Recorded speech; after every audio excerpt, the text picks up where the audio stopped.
ആകാശവാണി.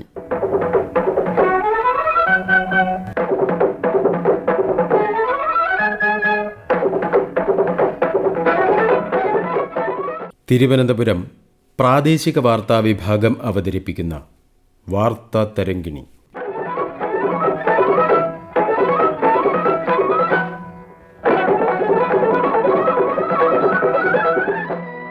ആരോഗ്യകരമായ ജീവിതത്തിന് ആരോഗ്യമുള്ള മണ്ണ്.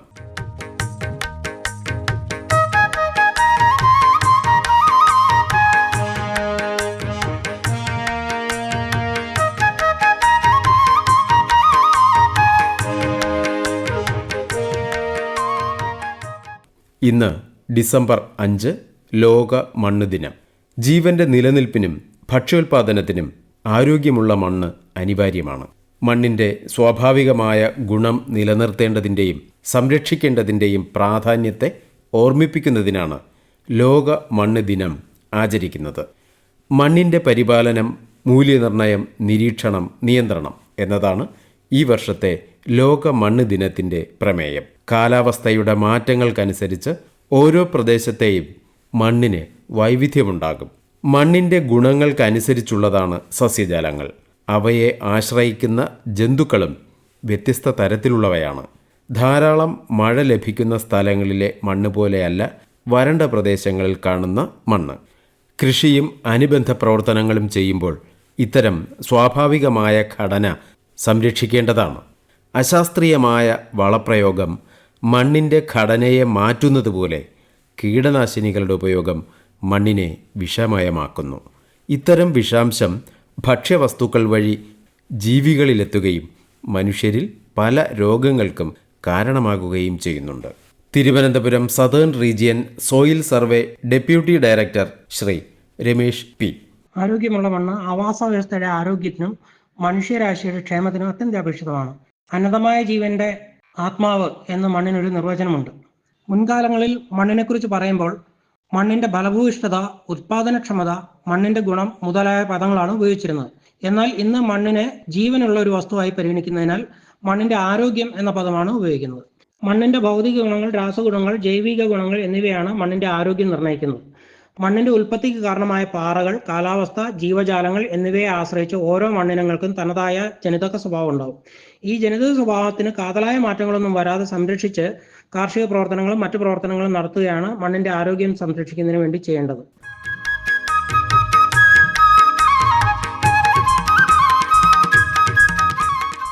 ഒരു സെന്റിമീറ്റർ കനത്തിൽ മണ്ണുണ്ടാകുന്നത് നൂറ്റാണ്ടുകൾ കൊണ്ടുള്ള ഭൗമ പ്രക്രിയകൾ വഴിയാണ്. മഞ്ഞും മഴയും കാറ്റും വെയിലും തുടങ്ങി ധാരാളം പ്രക്രിയകൾ വഴി പാറകൾ പൊടിഞ്ഞ് മണ്ണ് രൂപപ്പെടുന്നു. അതോടൊപ്പം ജൈവാംശവും ചേർന്നാണ് മണ്ണായി മാറുന്നത്. ഈ മണ്ണിൽ ജലാംശം, ജൈവാംശം, ഇരുമ്പ് പോലെയുള്ള ലോഹങ്ങളുടെ ഓക്സൈഡുകൾ തുടങ്ങി പല ഘടകങ്ങളും ചേരുമ്പോൾ അവയുടെ അനുപാതത്തിൻ്റെ ഏറ്റക്കുറച്ചിലനുസരിച്ച് ഗുണങ്ങളിലും വ്യത്യാസമുണ്ടാകുന്നു. മണ്ണ് പരിശോധന വഴി ആരോഗ്യമുള്ള മണ്ണ് അറിയാനാകും. കൃഷിക്ക് ചില ധാതുക്കളുടെ കുറവുണ്ടെങ്കിലോ മൂലകങ്ങൾ ആവശ്യത്തിന് ഇല്ലെങ്കിലോ മാത്രമാണ് അത്തരം പദാർത്ഥങ്ങൾ അടങ്ങിയ വളങ്ങൾ ചേർക്കുന്നത്. എന്നാൽ അത് ശാസ്ത്രീയ രീതിയിലല്ലെങ്കിൽ മണ്ണിൻ്റെ ഘടന തന്നെ മാറിപ്പോകുന്നു. ചില ഇനം വിളകൾ പ്രത്യേകതരം മൂലകങ്ങൾ മാത്രം വലിച്ചെടുക്കാറുണ്ട്. സ്ഥിരമായി ഒരേ ഇനം കൃഷി തന്നെ ചെയ്തു വരുന്ന കൃഷിയിടങ്ങളിൽ അത്തരം മൂലകങ്ങളുടെ കുറവുണ്ടാകുന്നു. അത് പരിശോധന വഴി കണ്ടെത്തുകയും പരിഹരിക്കാനുമാകും. വിളകൾക്കനുസരിച്ച് മണ്ണ് പരുവപ്പെടുത്തേണ്ടതാണ്. തിരുവനന്തപുരം കുറ്റിച്ചൽ കൃഷിഭവനിലെ ഗ്രേഡ് 1 കൃഷി അസിസ്റ്റന്റ് ശ്രീ ഷിനു VS. മനുഷ്യൻ്റെ ഏറ്റവും വലിയ ജൈവസമ്പത്താണ് മണ്ണ്. മണ്ണാണല്ലോ ഏത് കൃഷിക്കും അടിസ്ഥാനമായി വർദ്ധിക്കുന്നത്.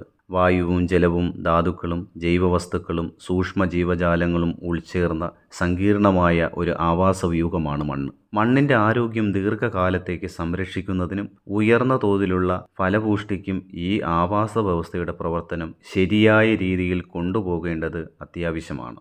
ഫലപുഷ്ടിയുള്ള മണ്ണിൽ കൃഷി ചെയ്താൽ മാത്രമേ ഉയർന്ന തോതിലുള്ള ഉൽപ്പാദനം ലഭിക്കുകയുള്ളൂ. സസ്യപോഷക മൂലകങ്ങൾ മണ്ണിൽ കാണപ്പെടുന്നത് വിവിധ രൂപത്തിലാണ്. ചെടിയുടെ വളർച്ചയ്ക്കും ഉൽപ്പാദന വർധനവിനും ആവശ്യമായ മൂലകങ്ങളുടെ ലഭ്യത മനസ്സിലാക്കുവാനുള്ള ഏക മാർഗം മണ്ണ് പരിശോധനയാണ്. കൃഷിയിടങ്ങളിലെ മണ്ണ് സാമ്പിളുകൾ ശരിയായ രീതിയിൽ ശേഖരിച്ച് രാസപരിശോധനയ്ക്ക് വിധേയമാക്കി കിട്ടുന്ന വളപ്രയോഗ ശുപാർശയാണ് കർഷകർ അവലംബിക്കേണ്ടത്.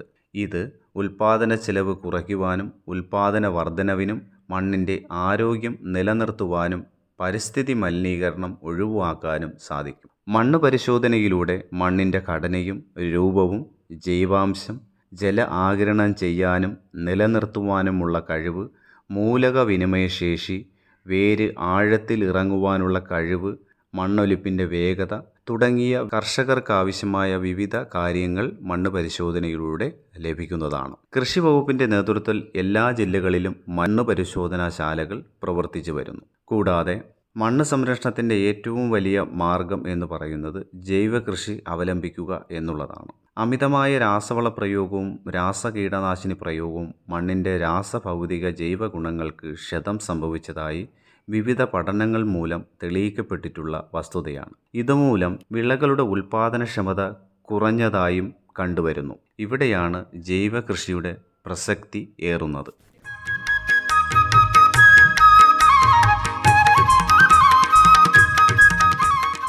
മാനുഷിക പ്രവർത്തനങ്ങളും മാലിന്യ പ്രശ്നങ്ങളും കാരണം മണ്ണ് മലിനമാകുന്നു. ലോകത്താകമാനം പ്രതിവർഷം 1000-ഓളം ടൺ ഖരമാലിന്യമാണ് വലിച്ചെറിയപ്പെടുന്നത്. മണ്ണിൽ ജൈവാംശം നിലനിർത്തുന്നതിന് മണ്ണിരകളും സൂക്ഷ്മജീവികളും ആവശ്യമാണ്.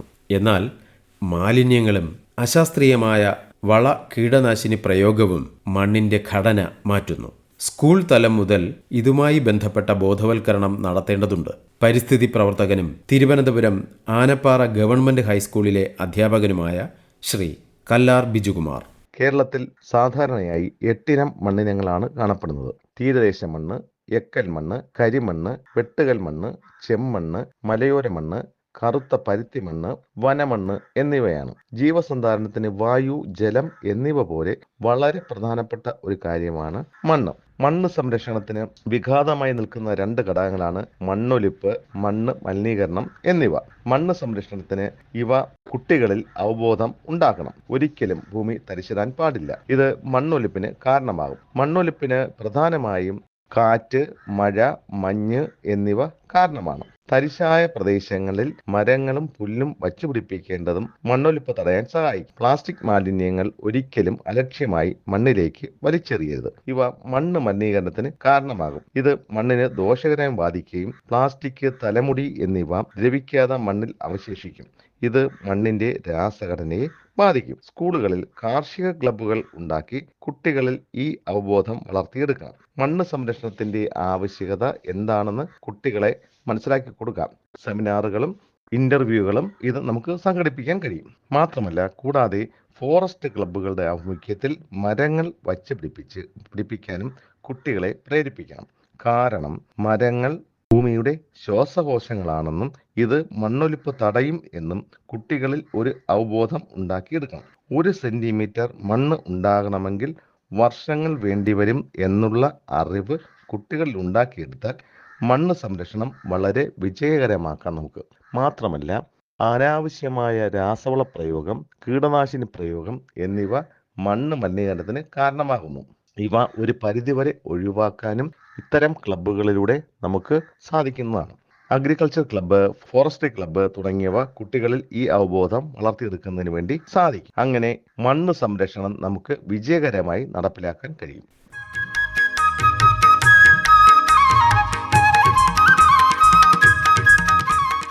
ലോകത്ത് ഏതാണ്ട് 80% പ്രദേശങ്ങളിലും മഴയെ ആശ്രയിച്ചാണ് കൃഷി ചെയ്യുന്നത്. 20% മാത്രമാണ് ജലസേചന സൗകര്യം ഉപയോഗിക്കുന്നത്. ശുദ്ധജലത്തിൻ്റെ നല്ലൊരു ഭാഗവും കാർഷിക പ്രവർത്തനങ്ങൾക്ക് വേണ്ടിയാണ് ഉപയോഗിക്കുന്നത്.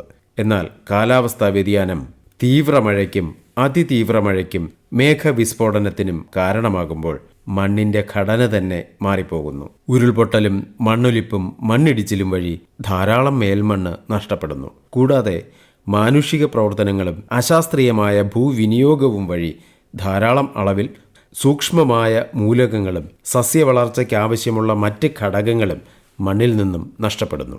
മനുഷ്യരുൾപ്പെടെയുള്ള കോടിക്കണക്കിന് ജീവികളുടെ ആവാസമാണ് മണ്ണ്. 1 ടീസ്പൂൺ മണ്ണിൽ പോലും ലക്ഷക്കണക്കിന് പ്രോട്ടോസോവകളും അതിനേക്കാൾ 10 മടങ്ങ് ബാക്ടീരിയകളും ഫംഗസുകളും മറ്റ് സൂക്ഷ്മജീവികളും കാണപ്പെടുന്നു എന്നതാണ് വസ്തുത. പലതരത്തിലുള്ള മലിനീകരണം മണ്ണിനെയും ജീവജാലങ്ങളെയും ഒരുപോലെ ബാധിക്കുന്നു. ശ്രീ ഷിനു VS തുടരുന്നു. മണ്ണൊലിപ്പ് മന്ദഗതിയിലാക്കാനും മണ്ണിൻ്റെ ആരോഗ്യം മെച്ചപ്പെടുത്തുവാനും കളകൾ നിയന്ത്രിക്കാനും ജൈവകൃഷിയിൽ ആവരണ വിളകൃഷി ഉത്തമമാണ്. കേരളത്തിൽ പൊതുവെ പയറുവർഗ്ഗ ചെടികളാണ് ആവരണ വിളകളായി കൂടുതലായി ഉപയോഗിച്ചു വരുന്നത്. ഇത് നൈട്രജൻ സ്ഥിരീകരണം ഉറപ്പുവരുത്തുവാൻ കഴിയുന്നു. കൂടാതെ മണ്ണൊലിപ്പിനെ മന്ദഗതിയിലാക്കാനും ജൈവ വൈവിധ്യം വർദ്ധിപ്പിക്കുവാനും ഇത് സഹായകരമാകുന്നു. കേരളത്തിലെ കർഷകർ ദിവസേന കേൾക്കുന്ന ഒരു വാക്കാണ് മണ്ണിലെ അമ്ലത്വം അഥവാ പുളിരസം. എന്നാൽ ഇന്ന് പല കർഷകർക്കും അമ്ലത്വം എന്താണെന്നോ അത് വിളകളെ എങ്ങനെ ബാധിക്കുന്നുവെന്നോ അത് എങ്ങനെ തിട്ടപ്പെടുത്താമെന്നോ അമ്ലത കുറയ്ക്കാൻ എത്ര കണ്ട് കുമ്മായം ചേർക്കണമെന്നോ കൃത്യമായി മനസ്സിലാക്കിയിട്ടില്ല. അമ്ലത്വവുമായി ബന്ധപ്പെട്ട് കിടക്കുന്ന ഒരു പദമാണ് pH. കർഷകർ മണ്ണിൽ എത്ര വളം ചെയ്താലും അത് ചെടികൾക്ക് ഉപകാരപ്രദമായ അളവിൽ ലഭ്യമാകണമെങ്കിൽ മണ്ണിലെ pH ഒരു നിശ്ചിത പരിധിയിൽ നിലനിർത്തേണ്ടതുണ്ട്. മണ്ണിൻ്റെ അമ്ലക്ഷാര തീവ്രത അളക്കാൻ ഉപയോഗിക്കുന്ന ഒരു അളവുകോലാണ് pH. കൃഷി ഇറക്കുന്നതിന് മുമ്പ് മണ്ണിൻ്റെ pH ഒരു നിശ്ചിത അളവിൽ നിലനിർത്തേണ്ടതുണ്ട്. pH 6.5 മുതൽ 7.0 ഇടയിലാണെങ്കിൽ ചെടികൾ എല്ലാത്തരം മൂലകങ്ങളും മണ്ണിൽ നിന്നും വലിച്ചെടുക്കുവാൻ സാധിക്കും. മണ്ണിൽ അമ്ലത്വം കൂടിയാൽ ഉണ്ടാകുന്ന ദോഷഫലങ്ങൾ നിരവധിയാണ്. കുറഞ്ഞ വിളവ്, മുരടിച്ച വേരുകൾ, വർദ്ധിച്ച രോഗങ്ങൾ, ഇലകളിലെ അസാധാരണമായ നിറങ്ങൾ, അങ്ങനെ നിരവധിയായിട്ടുള്ള കർഷകർ നേരിടുന്ന ഒട്ടനവധി പ്രശ്നങ്ങൾ ഈ അമ്ലത്വവുമായി ബന്ധപ്പെട്ട് കിടക്കുന്നു. മണ്ണിലെ അമ്ലത്വം എങ്ങനെ കുറയ്ക്കാം? സാധാരണയായി കേരളത്തിലെ കർഷകർ കുമ്മായം, ഡോളമേറ്റ് എന്നിവ ഉപയോഗപ്പെടുത്തിക്കൊണ്ട് മണ്ണിൻ്റെ pH അനുപാതം കൃത്യതയിലേക്ക് കൊണ്ടുവന്ന് കൃഷി ചെയ്യാവുന്നതാണ്. ചെടികളുടെ വളർച്ചയ്ക്ക് ആവശ്യമായ മൂലകങ്ങൾ 17 അവയെ പ്രാഥമിക മൂലകങ്ങൾ, ദ്വിതീയ മൂലകങ്ങൾ, സൂക്ഷ്മ മൂലകങ്ങൾ എന്നിങ്ങനെ വിളിക്കാം. മറ്റു മൂലകങ്ങളെ അപേക്ഷിച്ച് നൈട്രജനും ഫോസ്ഫറസും പൊട്ടാഷ്യം എന്നിവ ചെടികൾ മണ്ണിൽ നിന്നും നേരിട്ടാണ് വലിച്ചെടുക്കുന്നത്. ഈ മൂലകങ്ങൾ ചെടികൾക്ക് അളവിൽ കൂടുതൽ ആവശ്യമുള്ളതാണ്. ഇവയെ പ്രാഥമിക മൂലകങ്ങൾ എന്നാണ് വിളിക്കുന്നത്. ചെടികൾക്ക് ഇവ ജൈവവളമായും രാസവളമായും നൽകാവുന്നതാണ്.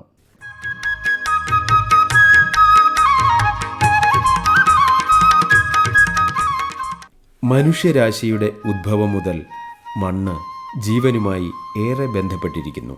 സാമൂഹിക, സാംസ്കാരിക, കാർഷിക ജീവിതം അടയാളപ്പെടുത്തുന്ന ഒന്നാണ് മണ്ണ്. വീടുകളും ശില്പങ്ങളും എല്ലാം സംസ്കാരത്തിൻ്റെ ശേഷിപ്പുകളായി വിവിധ ഇടങ്ങളിൽ വ്യത്യസ്തമായി കാണാവുന്നതാണ്. സിന്ധു നദീതട സംസ്കാരത്തിൻ്റെ തെളിവുകൾ പ്രധാനമായും മണ്ണ് ഉപയോഗപ്പെടുത്തിയതിൻ്റെ പ്രത്യേകതകളിൽ നിന്നും മനസ്സിലാക്കാവുന്നതാണ്. ജീവമണ്ഡലത്തിൻ്റെ അടിസ്ഥാനമാണ് മണ്ണ്. മണ്ണിൻ്റെ പോഷക സമൃദ്ധമായ മേൽഭാഗം മണ്ണൊലിപ്പ് വഴി നഷ്ടമാകുന്നു. മരങ്ങൾ വെട്ടിനിരത്തുന്നതും കുന്നുകൾ ഇടിക്കുന്നതും മണ്ണൊലിപ്പിന് പ്രധാന കാരണമാകുന്നു. ഇതുകൂടാതെ വിൽപ്പനയ്ക്ക് കൂടി മണ്ണ് ഉപയോഗിക്കുമ്പോൾ മേൽമണ്ണിൻ്റെ മാറ്റം വളരെയേറെയാണ്. ജൈവാംശമുള്ള മേൽമണ്ണ് ജലത്തെ സംഭരിക്കുന്നതിൽ പ്രധാന പങ്ക് വഹിക്കുന്നു. എന്നാൽ മേൽമണ്ണ് മാറുന്നതോടെ സംഭരണശേഷി കുറഞ്ഞ് ഭൂഗർഭജലത്തിൻ്റെ അളവും കുറയാൻ കാരണമാകുന്നു. പുല്ലുകളും മറ്റ് അനുയോജ്യമായ ചെടികളും മരങ്ങളും നട്ടുപിടിപ്പിച്ച് മണ്ണൊലിപ്പ് തടയാവുന്നതാണ്. വയലുകളും നീർത്തടങ്ങളും എല്ലാം മണ്ണും വെള്ളവും നിലനിർത്താൻ സഹായിക്കുന്നു. ജൈവസമ്പത്തിൻ്റെ നിലനിൽപ്പിന് ആരോഗ്യകരമായ മണ്ണ് അത്യന്താപേക്ഷിതമാണ്. ലോക മണ്ണ് ദിനാചരണത്തിലൂടെ മണ്ണ് സംരക്ഷണത്തെക്കുറിച്ചുള്ള ബോധവൽക്കരണം ഒരു പരിധിവരെ സമൂഹത്തിൽ സൃഷ്ടിക്കാൻ കഴിയും.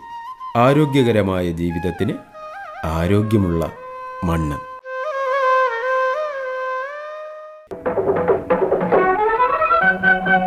വാർത്താ തരംഗിണി സമാപിക്കുന്നു. ഏകോപനം മയൂഷ AM. തയ്യാറാക്കി അവതരിപ്പിച്ചത് സുനീഷ് വിതുര. വാർത്താ തരംഗിണി ഇനി തിങ്കളാഴ്ച രാവിലെ 9 മണിക്ക്.